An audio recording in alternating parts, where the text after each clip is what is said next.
There's a Black Monday crash coming. Let's get into it here with our weekly SPY outlook. Again, don't forget to give the video a like, subscribe to the channel if you like the content as well, and come find me on carnivoretrades.com for swing trading alerts, analysis, and live day trading. Also got until the 11th, that'll be this Friday, to take advantage of the 60% off first month of active trader. Also 20% off swing trades. Take a look. I mean, this past Friday, massive winners here, 3 for 3. I think we had like 50 points on each of those trades, at least on some of those legs. This volatility has been great for trading. You do have to size down a bit, but I mean, we're having 100-point swings here in 30 minutes. So definitely action-packed here. Well, let's find out what we're going to do this week. Normally, I would get into the Sunday videos I usually keep towards kind of isolated to dealer levels and things that we look for on SPY, but one of the things that I've been saying, especially to members, is don't worry about the gamma right now. It is way too volatile.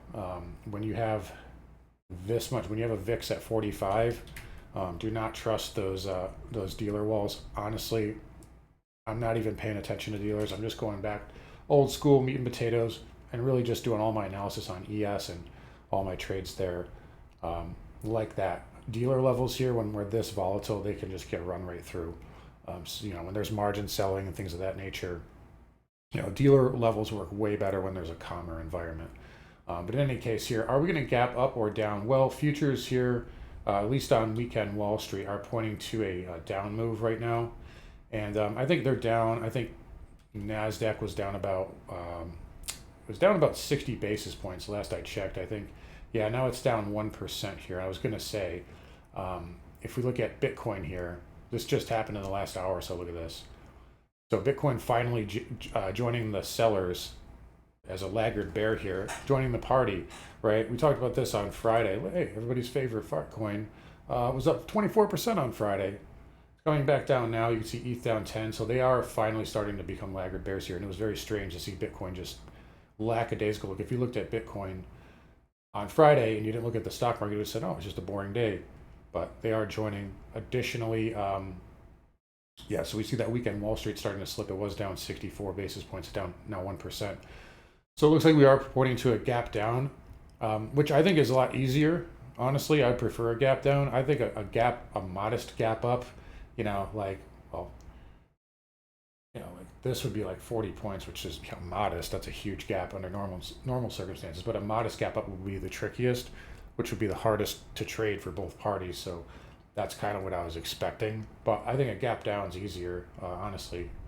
Faster we get to the most emotion and the most fear, the more likely we are to, at least a tradable pivot. But in any case, let's look at the levels here. So I'm not even worried about dealers. We are watching some trend lines here. And this is an area that bulls will want to try to reclaim at some point Monday, if we're able to. Now, we are pointing to a lower open, but that doesn't mean we can't just, gap down and then V-shape after that. Again, market is stretched. We took a look at the SPY here on the cash. Look at the Bollinger Band here. That is insane. It didn't even get like that during the pandemic, right? We had one day where it was kind of outside, but we gapped down, but then it rallied back by the end of the day. This is pretty unprecedented. I mean, QQQ, you're at like 4 standard divs here. In fact, I haven't checked this, but I'm about to because I just thought of it and I'm actually interested. Yeah, so regression. Yeah, that's like 5 sigma there. So insane extension, down 10% in 2 trading sessions, right? So wild moves here. That said, right now, bears, have full control regardless. But right now, we could get a much bigger relief rally above, like 5380 ES. That's where we broke down, 5400. That a reclaim of that area would likely squeeze us, possibly even back up to this breakdown area around 5550 on the SPX. It's going to be about 5500 even. A close above that, I think, triggers a major squeeze. Now, if we're just V-shaping up the next couple of days into that, it's going to get defended by bears. It's not just going to get, right through that. But that is the big line in the sand. On the way down, though, Again, we're starting to go into some big levels here that we haven't seen in a long time. We had to dust off some old charts. We did hit the 50% fib retrace, and I mean, it's kind of far away, but when we're going down like this, yeah, 618, 48, 78, and that lines up perfectly with that pivot from yeah, that was the summer rally in 2022. So that would be a big area as well. Some shorter term levels that I'll be watching is around like 40, 50, and maybe even like 5 to like 5, 50, 20 area on Monday, if we can get down there. These are not areas that I'm looking to just buy, by the way, especially from a day trading standpoint. You can't do that. So we have to wait for those levels of pierce and reclaim. That's the only way that I'm trading this tape. And it's very effective and happens, every day. It happens even more frequently now when we're moving 100 points every half hour. But yeah, some big levels here coming into play. The 618 there would be a lot more for a swing trader, where to accumulate, shares of maybe SPY or quality companies, right? Not junkers, quality companies that you're willing to hold for a while. From a swing trading standpoint, you could also buy there too, but again, do not go all in, start small, and kind of build it up from there. There will be a squeeze. The market will go up again one day. It's concerning to see like some of the comments we're seeing, from the mainstream media. A lot of, just random Joes being interviewed talking about, it always comes back and this and that. But, we'll see if maybe that's a long-term shift in sentiment. But nonetheless, nothing goes down in a straight line forever, and markets are reflexive.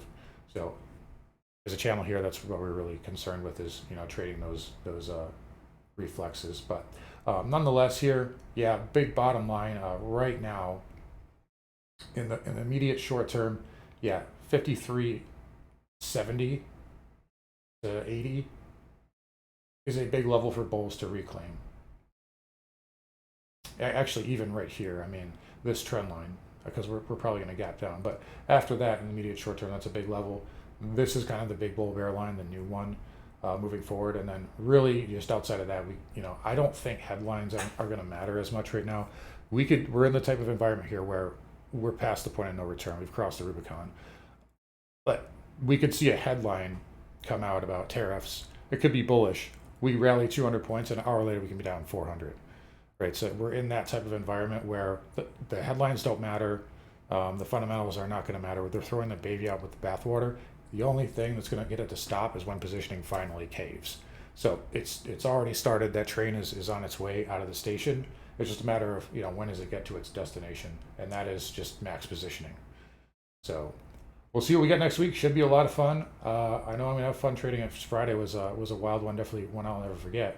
And I think we got some more memories coming up this week. Also, check out, I didn't even talk about it, but we've also never seen this environment with ODTE. And I wrote a whole article about this on the website here, and kind of explaining the effects of ODTE. We've never seen ODTE in a bear market.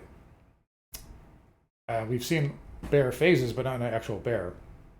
So there may be some regulation coming if certain things happen, but nonetheless, we'll get into that later this week if when it happens. Go read, check that article out. Maybe I'll do a full video on that sometime. But for now, we'll see what we got on the open. Should be a lot of fun, and can't wait to see you guys tomorrow in a daily recap.